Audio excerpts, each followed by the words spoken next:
This animated story is intended for a general or family audience, not specifically for children. Some themes may require adult context. Parental guidance is recommended for younger viewers.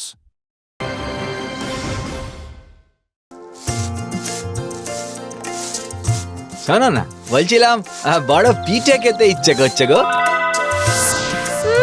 পিঠে খেতে ইচ্ছে করছে? পিঠের ধান তো ঘরে নেই, কেমন করে পিঠে বানাবো? হায় রে, কি কপাল! একটু কিছু খেতে ইচ্ছে করলেও পারি না। গো, বলি কষ্ট পাচ্ছ কেন? একটা কাজ করলে হয় না? হ্যাঁ, কি কাজ? এখন তো মাঘ মাস, কারোর না কারোর বাড়িতে পিঠের ধান তো মারাই হচ্ছেই। তুমি দেখো না, যদি একটু চেয়ে চিনতে আনতে পারো, দেখো না। এইটা কিন্তু মন্দ বলন। আচ্ছা দাঁড়া। এই বলে চাষি ঘরে চলে যায়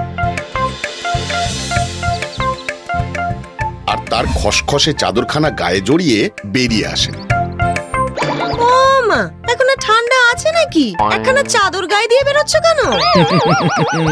চাইলে কি আর সব মেলে গো, কিন্তু এবার মিলবে। চাষি যেতে যেতে দেখতে পেল একটা বাড়িতে সত্যিই পিঠের ধান মাড়াই হচ্ছে।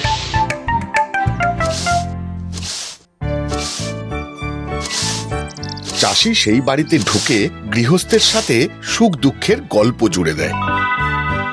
ধান মাড়াই শেষ হলে গৃহস্থ যখন ধানগুলো এক জায়গায় জড়ো করে রাখছে, ঠিক তখনই ও মা গো, ও মা গো, মরে গেলাম গো! কি পেট কামড়াচ্ছে গো! ওরে, ও মা গো! একটু জল দেবো? জল খাবে? না না, এক্ষুনি ঠিক হয়ে যাবে। ও মা গো! খানিক আর চোখে চাদরটাকে দেখে চাষি উঠে পড়ে। যাই, এইবার বাড়ি গিয়ে একটু বিশ্রাম নিলেই ঠিক হয়ে যাবে এখন।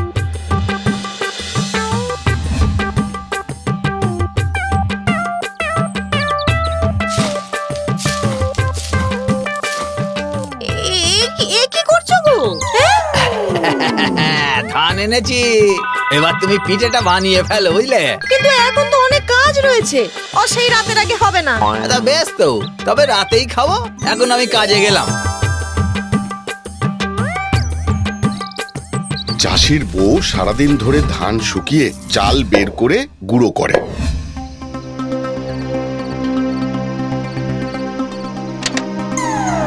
কি গো, পিঠে বানাওনি আজ? না গো, এখনো পারিনি। রান্না বান্না সংসারের কাজ করতে করতে সময় চলে গেল। তো একটু পরে বানাবো। কিন্তু আমার যে বড় ঘুম পাচ্ছে। আহা, তাতে কি? আমি না হয় বানিয়ে রাখবো, তুমি সকালে উঠে খেও, কেমন? বেশ, তাই খাবো। বউ তো পিঠে বানাতে বসলো। একখানা করে পিঠে ভাজে আর ডালায় রাখে। এভাবে এক ঘন্টা পিঠে ভাজলো। কিন্তু চাষি বউ ছিল লোভী। সে লোভে পড়ে পিঠে খেতে শুরু করে এবং খেতে খেতে এক সময় বউ দেখে চাষির জন্য পড়ে আছে মাত্র 4টে। বউ তখন সেগুলোই বাটিতে ঢাকা দিয়ে রেখে শুয়ে পড়ে। পরদিন সকাল হয়। পিঠে কোথায়? রান্নাঘরে আছে, বাটি চাপা দেওয়া।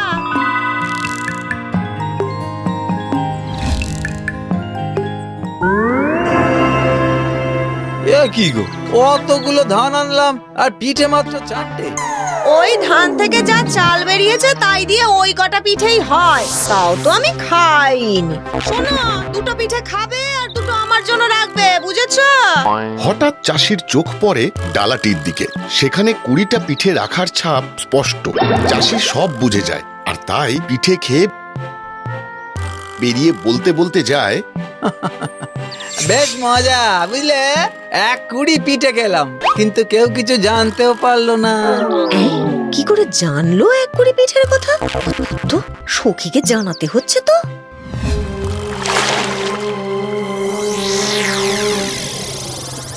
বলিস কি রে?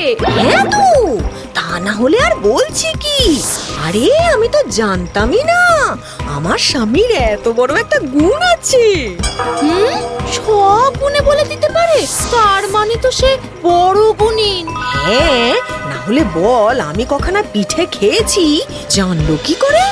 দুজনের আলাপ আর শোনা যায় না, কিন্তু আলাপ আর দুজনের মধ্যে রইল না। দেখতে দেখতে সারা গ্রামে রটে গেল যে চাষি এক মস্ত গণৎকার। একদিন গাঁয়ের হরিপদ তার গরু হারিয়ে চাষির পায়ে এসে পড়ল। আরে আরে আরে আরে আরে কি মুশকিল, পাছাড় পাছাড় পাছাড়। না না ভাই, না না না না, যতক্ষণ না আমার গরু কোথায় আছে বলে দিচ্ছ, ততক্ষণ আমি তোমার পা ছাড়বো না ভাই, বলো। দাঁড়া, ওই কাঁটা বনের জঙ্গলে একবার খুঁজে দেখ, দেখি পেয়ে যাবি, যা। শুনেই হরিপদ দৌড় মারে, ও খুঁজেও পায়। আসলে চাষি গতকাল রাতে বাড়ি ফেরার পথে কাঁটা ঝোপে গরুটাকে শুয়ে থাকতে দেখেছিল। ব্যাস, চাষির নাম চারিদিকে ছড়িয়ে পড়ল। হায় হায়, আমার আমার অমন সুন্দর মুক্তোর মালা কোথায় গেল? সব জায়গাতেই তো খোঁজা হলো, পাওয়া তো গেল না। আমি তোমাকে আর একটা ওরকম হার বানিয়ে দেব। না না, আমার ওটাই চাই। ও যে আমার মায়ের স্মৃতি। ওগো ওগো, তুমি যেমন করে পারো খুঁজে এনে দাও আমাকে আমার মায়ের মুক্তোর মালা।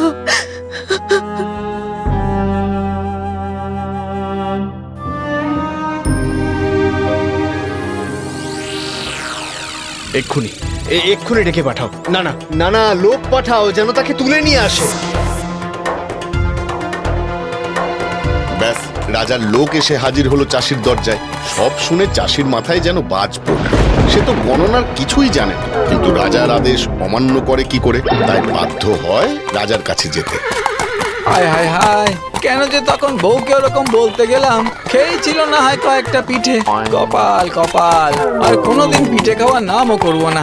অবশ্য নাম করার জন্য যদি বেঁচে থাকি তবে। আজ আর আমার গর্দান কেউ আটকাতে পারবে না।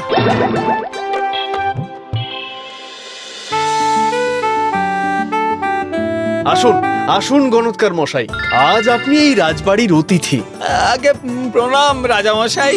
ভেতরে চলুন। এই, কে আছিস? গণৎকার মশাইয়ের পা ধোয়ার জল দে।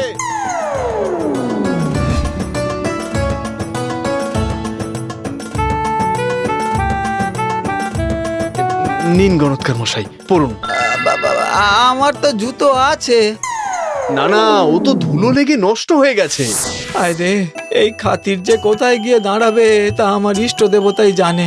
এই এই গণৎকার মশাইয়ের ফলারের ব্যবস্থা কর রে।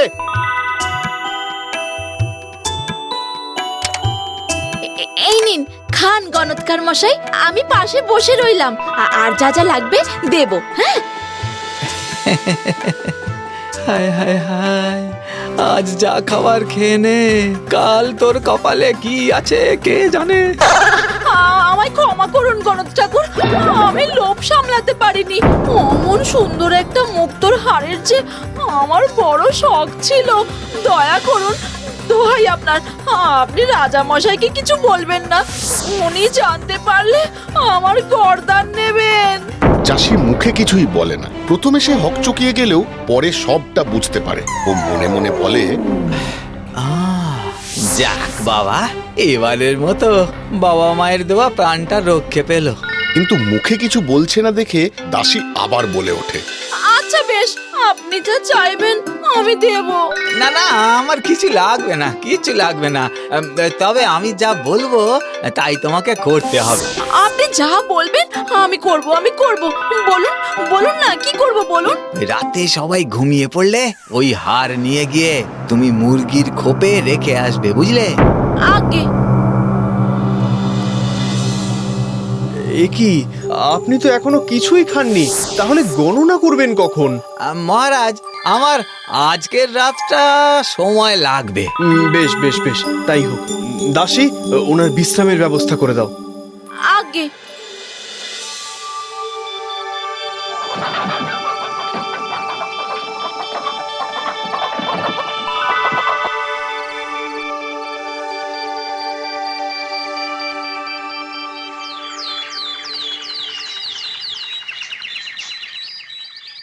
আসুন আসুন গণৎকার মশাই, গুনে কিছু পেলেন? আগে হ্যাঁ হ্যাঁ, পেয়েছি পেয়েছি। পেয়েছেন? কোথায়? ওই ওই ওই মুরগির খাঁচায়। সে কি, ওখানে কি করে গেল? আমি তো মহারাজ, আপনি আপনার যে কোনো কর্মচারীকে পাঠিয়ে দিন খুঁজে আনতে। এই ওরে, কে আছিস? যা তো, এক্ষুনি যা।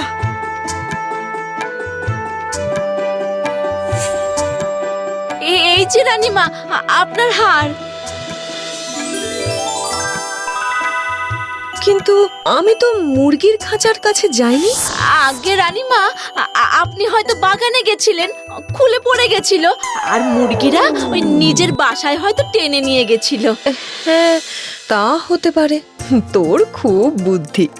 এই জন্য আমি তোকে এই রকমই একটা মুক্তোর হার গড়িয়ে দেব, কেমন? আগে এবারে আমাকে বিদায় দিন রাজামশাই। মন্ত্রী, গণৎকারের পুরস্কার গাড়িতে তুলে দাও।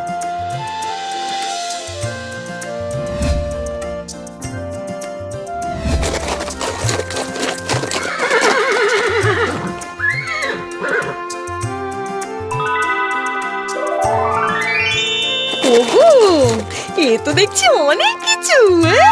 আমাদের আর অভাব থাকবে না, বলো? এই শোনো না, এবার থেকে না তুমি গণৎকারের কাজটাই করো, কেমন? আরে না না, ও কাজ আমি আর করব না। আমি আজই এই সব নিয়ে অনেক দূরে অন্য কোনো গ্রামে, যেখানে আমাকে কেউ চেনে না, সেখানে গিয়ে বসত করব। হ্যাঁ, এই গ্রামে আর নয়। আর তুমি যদি আমার সঙ্গে যেতে চাও চলো, নইলে আমি কিন্তু একাই যাব, বলে দিলাম। ওগো, ওগো, এ তুমি কি বলছো? তুমি যেখানে, আমি তোমার স্ত্রী, তোমার অর্ধাঙ্গিনী, আমিও সেখানেই থাকবো। চলো চলো, এই চাল দিয়ে তোমাকে একটু পিঠে করে দিই, চলো। আরে না না, আগে গোছানো গোছানো, যত তাড়াতাড়ি সম্ভব এই গ্রাম ত্যাগ করতে হবে। চলো চলো।